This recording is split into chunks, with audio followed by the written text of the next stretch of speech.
Hello resilient fam, how's everybody doing? If y'all remember that video I said that I couldn't get to loading my drafts, this is that video. I finally got it to load 3 freaking days later. 3 days after the fact, and I completely forget what the heck I was going to speak about on this voiceover, but that's okay. Real quick, I want to take a second and say hello to the supporter that I met at the DMV. Thank you, honey, for reaching out and saying hi. I really appreciated that. Your kind energy was very appreciated. See, because most of the time when I'm out in public, I can tell people recognize me, but they just be sending me dirty ass looks like I ain't even about to approach her. Go ahead, please. Come say what you gotta say to my face. I really don't think you're gonna be met with the energy you're expecting. But I also think it goes to show that people will say whatever behind the screen, but they won't say it to someone's face. Stephanie Jenkins is at it again, and this time the internet can't look away. Once more, she has stormed online, talking fast, gesturing mildly, and making sure everyone knows she's upset. Not just at her so-called haters, but at the creators who dare to discuss her publicly shared content. The meltdown didn't come out of nowhere. It arrived on the heels of what many suspect has been a rough patch for her. Missed income goals, dropping engagement numbers, constant chatter about her parenting choices, and growing concern over her kids' living conditions. The timing couldn't be more revealing, and everyone watching knows it. In her live stream style rant, Stephanie didn't hold back. She accused creators with commentary channels of being weird for dedicating their online presence to talking about other people. She went on about how such content attracts bad karma and implied it's only worth doing if the money justifies it. That statement alone sent social media buzzing because not too long ago, the very same Stephanie openly bragged about buying a dog bed for her baby, intentionally as rage bait. Now she's clutching her pearls and calling it immoral when the internet reacts to her on-camera provocations. The contradiction is glaring, and everyone picked up on it instantly. What's wild is that Stephanie has always been transparent about wanting attention. The likes, the clicks, the comments, all of it. She feeds on engagement, but apparently that's only fine when the engagement feeds her ego. The moment the response shifts from admiration to criticism, it suddenly becomes toxic energy or gossip culture. It's as if she wants the fame without the friction, the spotlight without the shadows. And that, ironically, is the invisible thread running through nearly every outburst she's had this year. Before things spiraled into full-blown chaos, Stephanie opened her tirade with what seemed like a wholesome anecdote. She talked about a fan encounter, a woman she met out in public who approached her kindly, full of warmth and positivity. Stephanie said the gesture meant a lot to her. She described the woman as sweet and radiating good energy. She smiled while recounting it, framing the moment as an example of the right way to approach her in person. For a second, it sounded almost humanizing, like there was a softer, more grateful side showing through the cracks. But that mood didn't last long.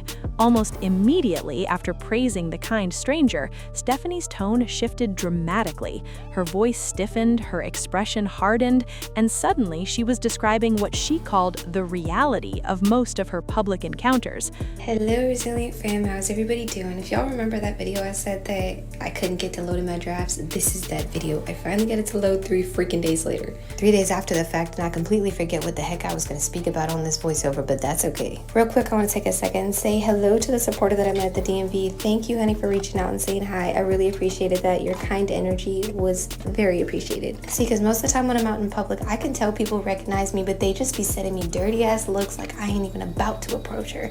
Go ahead, please. Come say what you gotta say to my face. I really don't think you're gonna be met with the energy you're expecting. But I also think it goes to show that people will say whatever behind the screen, but they won't say it to someone's face. According to her, when she's out, whether at the store, the park, or a restaurant, people recognize her right away.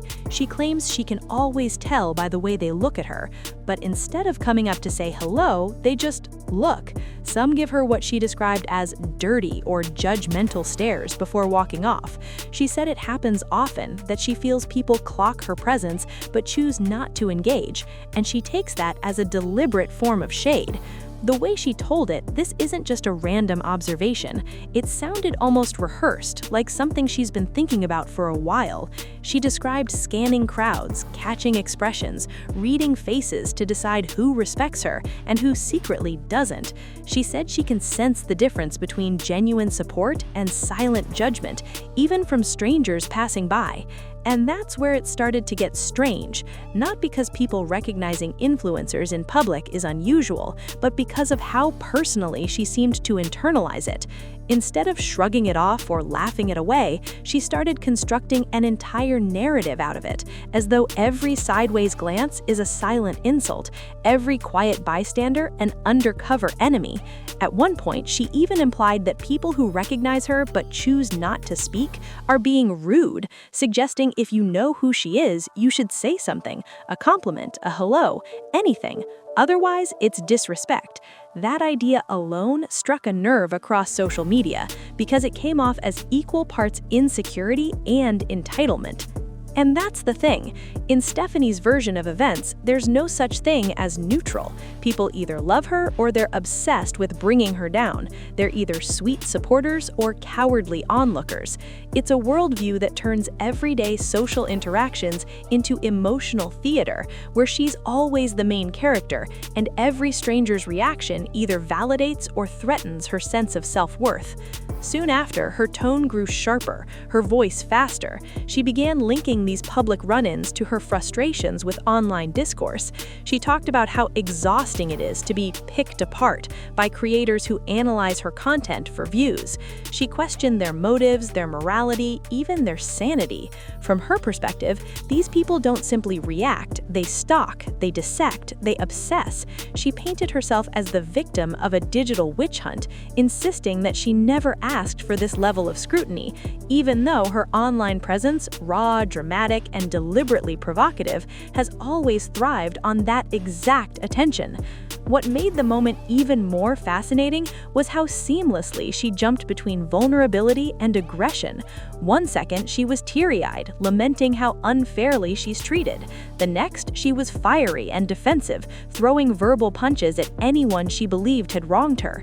It felt almost performative, like watching someone teeter between self-awareness and total delusion, unable to decide if she's confessing or campaigning for sympathy. During my children anymore, y'all would jump to the conclusion that you did it. You got our kids taken away from us like you're oh so freaking heavily trying to do. Like, I'm not aware that's a full-on mission of half the people that watch our stuff. However, our babies are fine, they're perfectly healthy, and they're definitely still with us at this freaking motel. But I've learned I had to be a little more strategic with just what I post, because I try to share the real, the raw, the ugly, the things that people just don't like to share, the things they hide. But reality is just far too much for some people. Or the inability to take things for as they are and not sit there and spin every bit of what they see. Like, people just have no self-control. They want to do and spin whatever the fuck if it fits their narrative and gets them their views.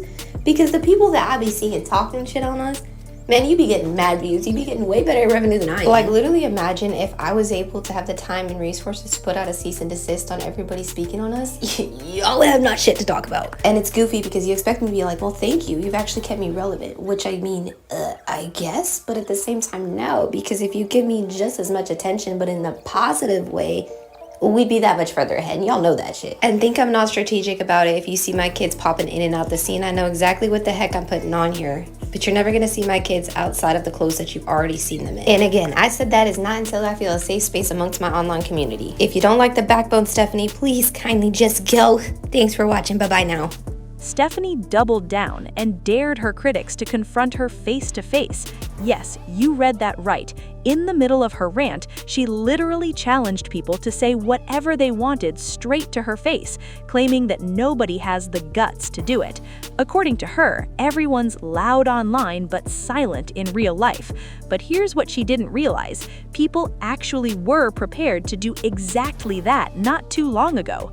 Several local moms allegedly discussed confronting Stephanie in person weeks before this meltdown, not violently, not to humiliate her, but to calmly call her out for what they saw as unsafe and concerning behavior towards her kids.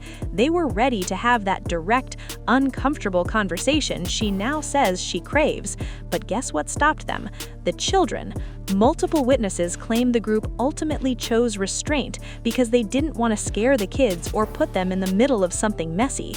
They feared that even a peaceful confrontation would be twisted by Stephanie into another victim narrative, a dramatic "I was attacked for no reason" storyline tailor-made for sympathy clicks, content, and of course, engagement.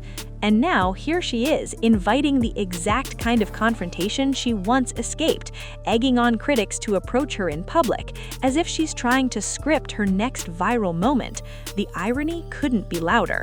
If she truly wanted to protect her family, why would she even hint at encouraging in-person clashes? It's a move that feels impulsive, risky, and borderline reckless, like she's fueling drama just to prove she's unshaken while standing right in the middle of the storm. But this whole rant didn't stop at the confrontation challenge. Oh no, Stephanie had more to say. She connected it to a major announcement, the revelation that she and her partner Ju decided to stop showing their kids on social media for a while. She claimed it was about preserving their safety and protecting their energy until the internet felt less toxic. Sounds noble enough, right? Except the way she framed it had people gasping. She suggested that her decision was twisted by outsiders into theories that her children were either taken away or that she'd lost custody. In her own words, she painted the public as cruel for even suggesting it, accusing people of wanting her children removed. But here's the part she refuses to acknowledge. The comment sections weren't full of people cheering for punishment. They were full of genuine worry. Viewers had seen too many chaotic, unsafe moments on her own page to stay silent. Clips of her child reportedly falling off a bed weren't imaginary. They were described by Stephanie herself, and even echoed by the kids themselves. That's not fabricated gossip, that's documented neglect.